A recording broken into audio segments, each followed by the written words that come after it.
প্রবহমান বাংলার বুক জুড়ে রয়েছে অসংখ্য খাল, বিল, জলাশয় এবং নদী, যা বর্ষাকালে পরিপূর্ণ হয়ে ওঠে অতই পানিতে। ভরা বর্ষায় নদী ও তার চারপাশের প্রকৃতি বিশেষভাবে সুন্দর হয়ে ওঠে। সবুজ গাছপালা, পাহাড় এবং জলের মনোরম দৃশ্য যে কোনো ভ্রমণকারীর মন জয় করে নেয়। আর বর্ষায় নদীর জল বৃদ্ধি পাওয়ায় নৌকা এবং লঞ্চ ভ্রমণ করা আরও মনোরম ও রোমাঞ্চকর হয়ে ওঠে। বর্ষাকালে নদী ভ্রমণ একটি অসাধারণ অভিজ্ঞতা হতে পারে, বিশেষ করে বাংলাদেশ ও ভারতের কিছু অঞ্চলের জন্য। এই সময় নদীগুলো জলে ভরে ওঠে, চারপাশে প্রকৃতি সবুজে ছেয়ে যায় এবং কিছু কিছু জায়গায় জলপ্রপাত ও ঝর্ণা বিশেষভাবে আকর্ষণীয় হয়ে ওঠে। বর্ষায় নদী ভ্রমণের জন্য আমার মতো আপনারাও বেরিয়ে পড়তে পারেন আর উপভোগ করতে পারেন ভরা বর্ষায় নদী ভ্রমণ এবং তার চারপাশের প্রকৃতির সৌন্দর্য। তো ভিউয়ার্স, আমার ভ্রমণ গল্প জুড়ে থাকছে বর্ষায় ট্রলার ভ্রমণ, আর আমরা ট্রলারে করে আজকে ডাকাতিয়া নদী ভ্রমণ করব। সম্পূর্ণ ভিডিওটি আপনারা আমাদের সাথে থাকবেন এবং দেখতে থাকুন আমরা কোথায় কোথায় ঘুরলাম, কোথায় কোথায় খাওয়া দাওয়া করলাম, কত টাকা খরচ পড়লো এবং কী কী দেখলাম। এই সম্পর্কে বিস্তারিত একটি গাইডলাইন আমি আমার এই ভিডিওর মাধ্যমে তুলে ধরার চেষ্টা করব। তো শুরু করা যাক আমার ভ্রমণ গল্প, ডাকাতিয়া নদী ভ্রমণ।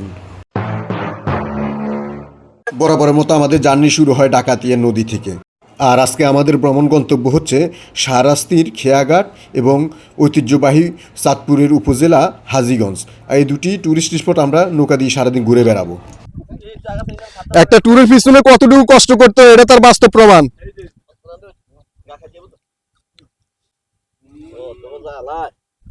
স্যার একটা হাই দেন। তো ভিউয়ার্স, আমাদের ভ্রমণ জার্নিটি শুরু হয়েছে চাঁদপুর জেলার শাহরাস্তি উপজেলার সিতুশির খেয়াঘাট থেকে। আর আমাদের ভ্রমণ গন্তব্য হচ্ছে প্রথমে আমরা চলে যাব হাজীগঞ্জ, যেটার দূরত্ব প্রায় 17 থেকে 18 কিলোমিটার। আর সম্পূর্ণ পথটি আমরা যাব নদীপথে, আর দুপাশের চিত্র আপনাদেরকে ঘুরে ঘুরে দেখানোর চেষ্টা করব। কিছুক্ষণ জার্নি করে আমরা চলে আসলাম আর একটি ব্রিজের গোড়ায়। আর স্টিলের ইস্পাতে ঘেরা ব্রিজটি দুই পাশের সংযোগকে পূর্ণতা দান করছে, যার উপর দিয়ে প্রতিদিন হাজার হাজার লোক এই পার থেকে ওপারে যাতায়াত করতে পারে। তো যেহেতু আমাদের গন্তব্যস্থান হাজীগঞ্জ, তাই আমাদের প্রতিমধ্যে আমাদের আরও কিছু সঙ্গী আছে যাদেরকে আমরা কিছুক্ষণ পরপর রিসিভ করে তুলে নিই। আর এভাবে আমরা আমাদের জার্নিটা শুরু। ট্রলার প্রকৃতির মিলবন্ধনের সাথে আবদ্ধ হয়ে আমাদের ট্রলার এগিয়ে চলছে পানির ঢেউয়ের সাথে তাল মিলিয়ে।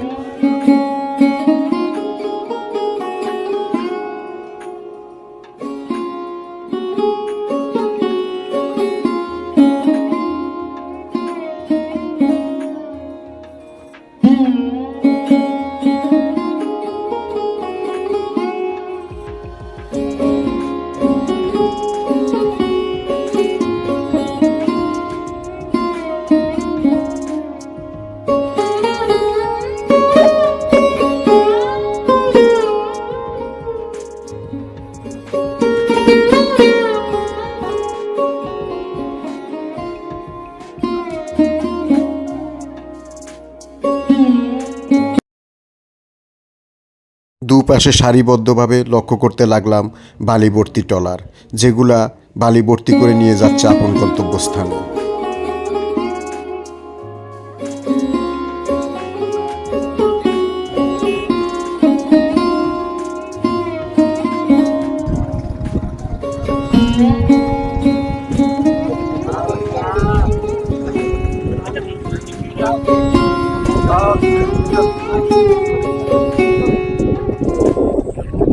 ডাকাতিয়া নদী, আর আমরা আছি এখন ডাকাতিয়া নদীর মাঝখানে। আর আমাদের গন্তব্যস্থান হচ্ছে হাজীগঞ্জ। তো আমরা এখান থেকে যাচ্ছি এখন হাজীগঞ্জের উদ্দেশ্যে এই ডাকাতিয়া নদীতে চলে। আসলে বর্ষাকালে নদীর সৌন্দর্য আলাদা। আপনার যতদূর চোখ যাবে নয়ন অবিরাম বিস্তৃত সবুজ শ্যামল বাংলার প্রাকৃতিক দৃশ্যগুলো এই নৌকায় ভ্রমণ করতে পারেন। তো আসলে বর্ষাকালে এই নৌকার নদীর সৌন্দর্য ফুটে ওঠে। আর ভ্রমণ পিয়াসুদের জন্য একটি উপযুক্ত সময় হলো এই বর্ষা মৌসুম।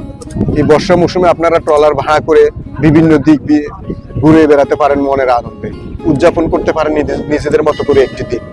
তো আমরাও আসছি আজকে একটি আনন্দঘন মুহূর্ত কাটানোর জন্য। এখানে আমার সাথে আমার সঙ্গীরা আসছে, এখানে এই যে আমাদের সঙ্গীরাও তারাও তাদের মতো করে আনন্দ করে কাটাচ্ছে। আর আমরাও এখন আসি নদীতে। নদীর আসলে কল কল শব্দ, প্রতিটি শব্দ মনে হচ্ছে নিয়ে যাচ্ছে সেই হারানো শৈশবে। সেই হারানো শৈশবে কত নদীতে লাফালাফি জাফাজাফি মাছ ধরা এগুলো করতাম। আসলে জীবন ও জীবিকার তাগিদে সুদূর শহরে অবস্থান করাতে চার দেওয়ালের মাঝে আমরা বন্দী হয়ে থাকি। কিন্তু যখনই গ্রামের সেই নদীমাতৃক দৃশ্যের কথা মনে পড়ে তখনই মন চায় যেন ছুটে যায় আবার সেই আমাদের প্রকৃত বাংলার স্বাদ নেওয়ার জন্য এই নদীতে। তো আসলে নদী ভ্রমণ একটি আনন্দদায়ক এবং নিজের মনকে একটু সতেজ করার জন্য, তাই আপনারা ঘুরে আসতে পারেন নদীমাতৃক এই বাংলাদেশে। আসলে নদীমাতৃক বাংলাদেশে ছড়িয়ে ছিটিয়ে রয়েছে হাজারো নদী, হাওর, খাল, বিল, জলাশয়, যেগুলোতে আপনারা মনে আনন্দ মতো করে একটি দিন ঘুরতে পারেন। তো যতই আপনি ঘুরবেন ততই আসলে প্রকৃতি সম্পর্কে, দেশের সৌন্দর্য সম্পর্কে উপভোগ করতে পারবেন। তাই চার দেওয়ালে বন্দি না থেকে আপনারা ঘুরে আসতে পারেন নিজেদের মতো করে এই নদীমাতৃক বাংলাদেশে বিভিন্ন নদ নদী, জলাশয় এবং খাল বিলে। সারাদিনে একটি ট্রলার ভাড়া করে আপনারা ঘুরতে পারেন নিজেদের মতো করে। আমার সামনে রয়েছে যে আরেকটি ব্রিজ, এই ব্রিজ।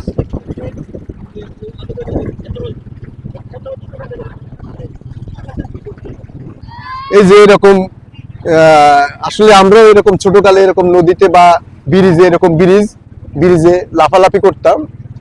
এখন আসলে বাচ্চারা করতেছে, আমরা দেখতেছি আর সেই শৈশবের স্মৃতিতে ফিরে যাচ্ছে।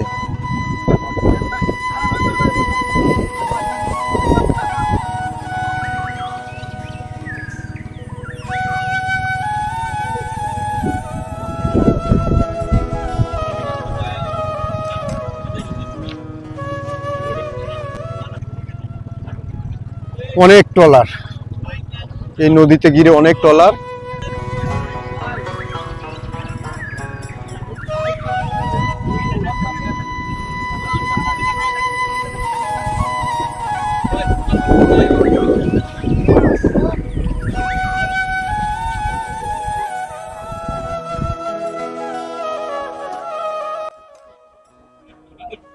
কিছুক্ষণ জার্নি করে অবশেষে আমরা চলে আসলাম একটি ঘাটে। আর এখানে আমাদের ট্রলার ভিড়াবো এবং এখান থেকে আমরা জুমার নামাজ আদায় করব। দুপাশে অসংখ্য ট্রলার যেগুলো যাত্রী এবং পণ্য বহন করে, আর পাশেই কিনার ঘেঁষে নারিকেল বাগানের সারি, যা অসম্ভব সুন্দর দেখা যায়। এভাবে কিছুক্ষণ চড়তে চড়তে আমরা চলে আসি আরেকটি ব্রিজে। এই এক একটি ব্রিজ যেন দুপাশের গ্রামের এক অপরূপ মিলবন্ধন। ভিউয়ার্স, অবশেষে আমরা চলে আসি হাজীগঞ্জ বাজারে। আর এখানে এসে আমরা আমাদের দুপুরের খাবার পর্বটি সম্পূর্ণ করি এবং যার মতো করে কিছুক্ষণ অবসর সময় কাটিয়ে আবার আমরা আমাদের ট্রলারে উঠে বসি এবং আমরা চলে যাই আরেকটি গন্তব্যস্থানে।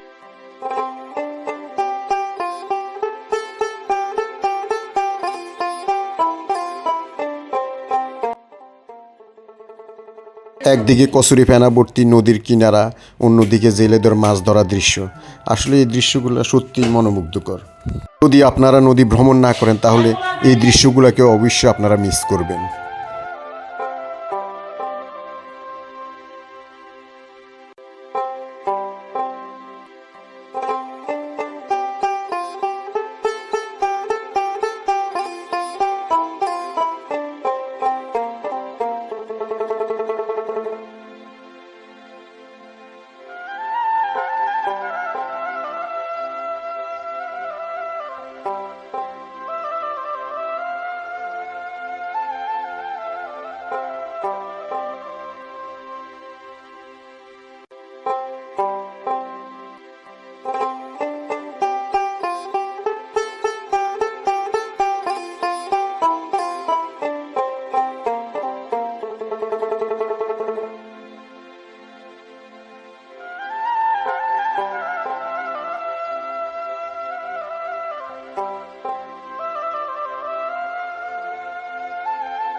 মাঝি ভাইয়া যাওরে কিংবা সর্বনাশা পদ্মা নদী, এই গানগুলোর আসলে স্বকীয়তা নদী না ভ্রমণ করলে আপনি বুঝতে পারবেন না। তো ভিউয়ার্স, অবশেষে আমরা চলে আসলাম আমাদের আজকের দিনে আরেকটি টুরিস্ট স্পট। আর এই টুরিস্ট স্পটটি হলো খেয়াঘাট নামে পরিচিত। এখানে হাজার হাজার পর্যটক। আর এটা হলো ওয়াকিং স্ট্রিট, ডাকাতিয়া নদীর পার ঘেঁষে ওয়াকিং স্ট্রিট। আর এখানে হাজার হাজার পর্যটক আসে। এখানে বেশ কয়েকটা পার্ক আছে। এই পাশে একটা পার্ক, আবার আমি যদি ওই পাশে দেখাই ওই পাশে একটা পার্ক, আর এই পাশে আছে একটা ব্রিজ। তো আসলে ওভারঅল এই সবগুলো মিলে এখানে আসলে আপনারা বিভিন্ন ধরনের অ্যাক্টিভিটিগুলো করতে পারবেন, যার মধ্যে রয়েছে স্পিড বোটিং, তারপর লঞ্চ বোটিং, বা আপনারা ছোটো ছোটো কোষা ডিঙ্গি নৌকাগুলো ভাড়া করেও আপনারা এখানে ঘুরতে পারেন। আর এখানে বিশেষ করে যেটা পাবেন, যেটা একটা ওয়াকিং ওয়ে আছে এখানে, যেটা একদম ডাকাতিয়া গাং পার গিয়ে সেটা প্রায় 1 থেকে 1.5 কিলোমিটার দূরত্বে লং, এবং সম্পূর্ণ এটা আপনারা অনায়াসে এসে ঘুরতে পারেন। আর এটার লোকেশনটা হলো আর পাশাপাশি এখানে একটা পার্ক আছে, যেখানে পার্কে বাচ্চারা তাদের বিনোদন যাপন করতে পারে। এখানে বিভিন্ন ধরনের মায়েরা তাদের সন্ধ্যাকালীন বাচ্চাদের একটু রিল্যাক্স ফিলের জন্য এখানে নিয়ে আসতে পারে, এবং এখানে এনে সারাদিনে ব্যস্ততা এবং কোলাহল ছেড়ে এখানে খানিকটা সময় কাটানোর জন্য এখানে আসে। আর এখানে পাশাপাশি পার্ক আছে, আর এখানে ফুটপাতে বিভিন্ন ধরনের স্টলগুলো রয়েছে, যেখানে চা, কফি বা আদার্স ফাস্টফুড আইটেম গুলো পাওয়া যায়। আর এখানে একটি পার্ক আছে। আসলে এখানেও এটা সুন্দর একটি জায়গা, অসম্ভব সুন্দর একটি জায়গা। আপনারা এসেও ফ্যামিলি নিয়ে ঘুরে যেতে পারেন। আর এটার লোকেশনটা আসলে আমি আমার ডেসক্রিপশন বক্সে দিয়ে দেবো। আর এটা মূলত খেয়াঘাট নামে পরিচিত। আর এখানে আসলে এই যে বাচ্চাদের জন্য এখানে থিম পার্ক আছে, মেট্রো রেল আছে। এই যে বাচ্চাদের জন্য এখানে এই যে বাচ্চারা খেলাধুলা করতেছে, এখানে এই যে বাচ্চারা উঠতেছে, সিঁড়ি দিয়ে উঠতেছে, এখান দিয়ে উঠবে, আবার এখান দিয়ে এই যে এইভাবে নামবে বাচ্চাগুলো। এই যে এইভাবে বাচ্চাগুলো নামতেছে। তো এখানে বাচ্চারা তাদের পাশাপাশি এখানে রেল আছে, রেলেও ঘুরতে পারেন। আর ওইখানে নৌকা আছে, এরপর সরকি আছে। আসলে এখানে বিভিন্ন ধরনের বিনোদন কেন্দ্র আছে, যেখানে আপনারা এসে ঘুরতে পারেন। পাশাপাশি আপনারা এখানে কিছু ফাস্টফুডের দোকান আছে, যেমন চা, কফি, সিঙ্গারা, বা পাশাপাশি আপনারা যদি কিছু কেনাকাটা করতে চান তাহলে কেনাকাটার জন্য এখানে বিভিন্ন ধরনের স্পটগুলো রয়েছে। তো এখানে যেমন বাচ্চাদের খেলনা আছে, বা মহিলাদের জন্য বেলকি ব্যাগ ট্যাগ এগুলো আছে, এগুলো আপনারা নিতে পারেন। আর এখানে পাশাপাশি একটা পার্কিং স্পেস আছে, এখানে এসে আপনাদের গাড়িগুলো পার্কিং করতে পারেন।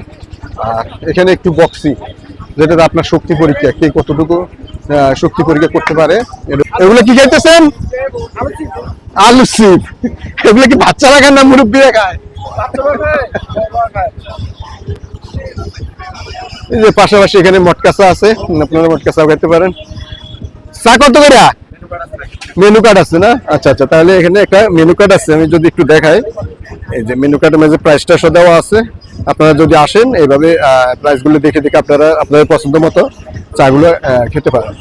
আর পাশাপাশি এখানে রয়েছে ফাস্টফুড আইটেম। এখানে জুস বার আছে, জুস বারে আপনি আপনার মতো জুস খেতে পারেন। একটা শব্দ দেয় তো, এই যে দেখা যাবে কত উঠে।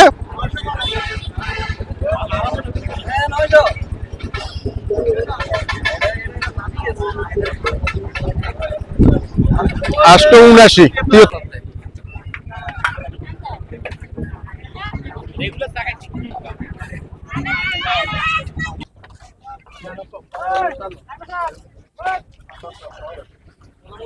তবে আপনারা ট্রলারগুলো ভাড়া করে, ওয়াটার বাসগুলো ভাড়া করে আপনারা অনায়াসে ঘুরতে পারেন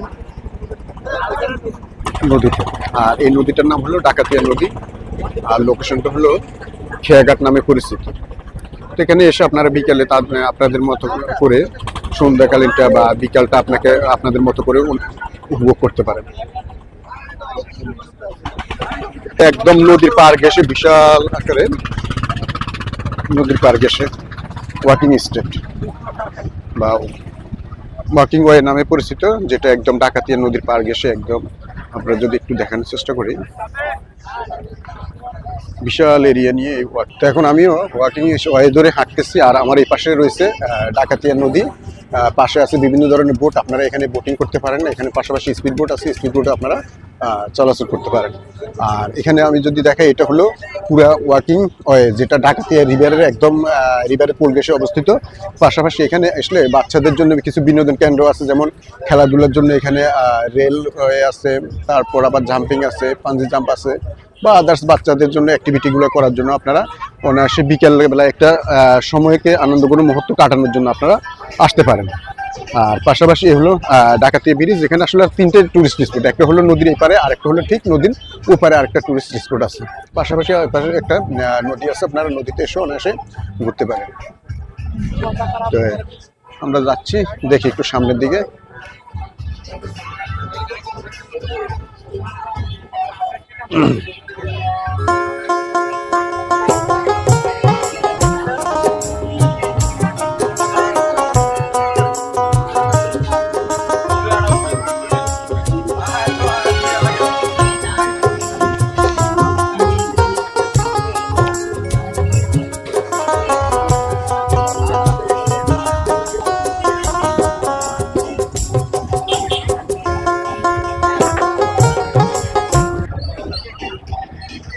ভিউয়ার্স, বিকাল গড়িয়ে সন্ধ্যা ঘনিয়ে আসলো, আর সূর্যি মামা পশ্চিম দিগন্তে উঁকি দিয়ে জানান দিল এবার আমাদের বিদায় পালা। তো ভিউয়ার্স, আজকের মতো বিদায় নিচ্ছি, আবার দেখা হবে নতুন করে আবার আরেকটি ভিডিওতে। সে পর্যন্ত সবাই ভালো থাকবেন। আর হ্যাঁ, যারা এখনও পর্যন্ত আমার চ্যানেলটি সাবস্ক্রাইব করেননি, অবশ্যই সাবস্ক্রাইব করে রাখবেন পরবর্তী ভিডিওগুলো পাওয়ার জন্য। তো সবাই ভালো থাকবেন, আল্লাহ হাফেজ।